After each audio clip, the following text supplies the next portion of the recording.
दोस्तों, एक ऐसी कहानी जिससे हम जानेंगे कि आलस हमारे जीवन में कैसे हम पर हावी होता है और कैसे आप उसे अपने जीवन से निकाल सकते हैं। तो चलिए कहानी की शुरुआत करते हैं। एक बार एक बहुत आलसी नौजवान लड़का एक महात्मा के पास आता है और उनसे पूछता है कि मुझे आलस क्यों आता है। फिर भी वे महात्मा उस लड़के को उत्तर देते हुए कहते हैं कि आलस आने के दो कारण हैं। आइए जानते हैं शरीर में आलस के कारण क्या है। पहला कारण यह है कि जीवन में कोई बड़ा लक्ष्य न होना, और दूसरा कारण है कि हमारा मन और शरीर कैसे काम करता है उसकी समझ न होना। जिसके जीवन में कोई बड़ा लक्ष्य नहीं है उसके जीवन से तो आलस जा ही नहीं सकता। जिसके जीवन में कोई लक्ष्य तो है लेकिन उसे अपने शरीर और मन की समझ नहीं है, वह भी आलस की चपेट में आ जाता है। हमारा मन बहुत ही बड़ा कलाकार है और यह हमें मूर्ख बनाने में ज्यादा समय नहीं लगाता है। अगर तुम ध्यान करना चाहो तो यह तुमसे कभी भी ध्यान करने के लिए मना नहीं करेगा। यह तुमसे कहेगा कि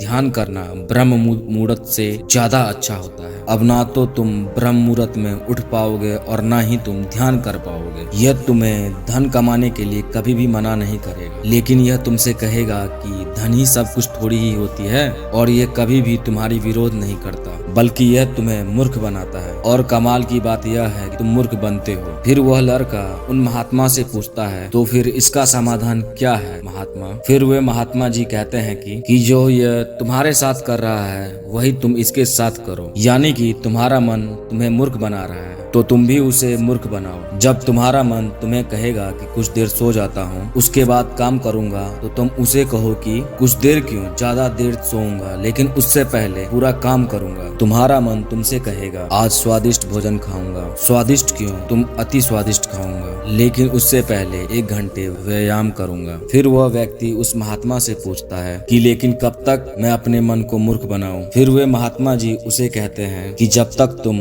अपने आलस से मुक्त रहना चाहते हो तब तक तुम्हें अपने मन को मूर्ख बनाते रहना है। फिर वह व्यक्ति पूछता है कि कभी कभी तो ऐसा होता है कि मुझे अफसोस होता है कि मैं अपने जीवन में कुछ कर नहीं पा रहा हूँ, क्योंकि मेरे भीतर से ही कुछ करने का मन ही नहीं करता। फिर ऐसी स्थिति में मैं क्या करूँ? वह महात्मा जी कहते हैं कि मन को तो तुम मूर्ख बना सकते हो लेकिन शरीर को तुम्हें समझाना होगा। हमारा शरीर चलता है भोजन से, और अगर तुम मरा हुआ भोजन खाओगे तो वह तुम्हें ऊर्जा कैसे देगी? मरे हुए भोजन का अर्थ यह है कि ऐसा भोजन जो व्यक्ति सिर्फ अपने स्वाद के लिए खाता है, जिससे शरीर का उचित विकास नहीं होता है, जैसे कि मिठाई, पिज्जा, बर्गर इत्यादि। इसीलिए भोजन ऐसा करो जो तुम्हारे भीतर ऊर्जा पैदा करे, ना कि आलस, जैसे कि फल और घर का सादा भोजन आदि। फिर वह लड़का महात्मा से पूछता है कि महात्मा मैं शुरुआत कैसे करूं? महात्मा जी कहते हैं कि शुरुआत करो एक बड़ा लक्ष्य निर्धारित करने से, यानी एक बड़ा लक्ष्य बनाओ। तुम्हारा लक्ष्य केवल कहने के लिए बड़ा नहीं होना चाहिए बल्कि उस लक्ष्य के साथ तुम्हारी भावनाएं जुड़ी होनी चाहिए। अगर तुम्हारा लक्ष्य ऐसा है जिसके बारे में सोचकर ही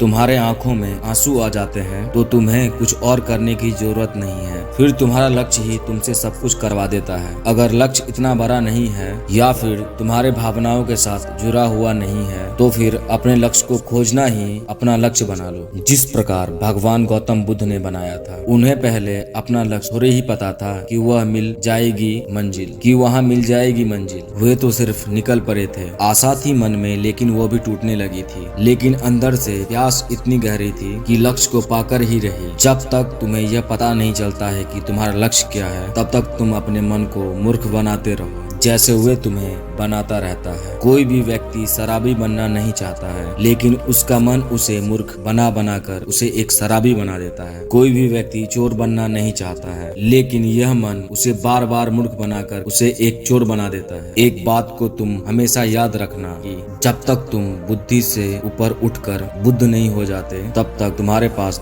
2 विकल्प हैं, या तो तुम अपने मन के द्वारा मूर्ख बनो या फिर तुम इसे मूर्ख बनाओ। बीच का कोई रास्ता नहीं है। अगर तुमने अपने मन को मूर्ख बनाना बंद कर दिया तो यह मन तुम्हें मूर्ख बनाना शुरू कर देगा। फिर वह नौजवान लड़का कहता है कि यह तो बहुत ही आसान है, मन को मूर्ख बनाया जा सकता है। वे महात्मा मुस्कुराते हैं और कहते हैं कि यह आसान भी तुम्हारे मन को ही लग रहा है। ये मन कब और कैसे चाल चलेगी, उसके लिए तुम्हें जागरूक रहना पड़ेगा। अपनी जागरूकता को बढ़ाओ और जागरूक व्यक्ति के साथ रहो, या फिर अपने खुद के साथ समय बिताओ। अगर तुम आलसी व्यक्तियों के साथ रहोगे तो तुम भी आलसी होंगे। अगर तुम ऊर्जावान लोगों के साथ रहोगे तो तुम भी ऊर्जावान बनोगे। फिर वह लड़का महात्मा जी से कहता है कि मुझे अपने मन को मूर्ख बनाना अभी और इसी वक्त से शुरू कर देना चाहिए। महात्मा कहते हैं कि हाँ, सही कहा तुमने, सही समय की प्रतीक्षा करना भी इसी मन की एक चाल है। इसीलिए अभी और इसी वक्त से काम पर लग जाओ। दोस्तों, आज आपको ये वीडियो कैसा लगा? अगर वीडियो आपको अच्छा लगा हो तो प्लीज हमारे इस चैनल को सब्सक्राइब कर दीजिएगा, हमारे इस वीडियो को लाइक कर दीजिएगा। अगर आपको कुछ भी अच्छा लगा हो प्लीज कमेंट बॉक्स में लिख के बताइएगा। लास्ट में जय हिंद, जय भारत, वंदे मातरम।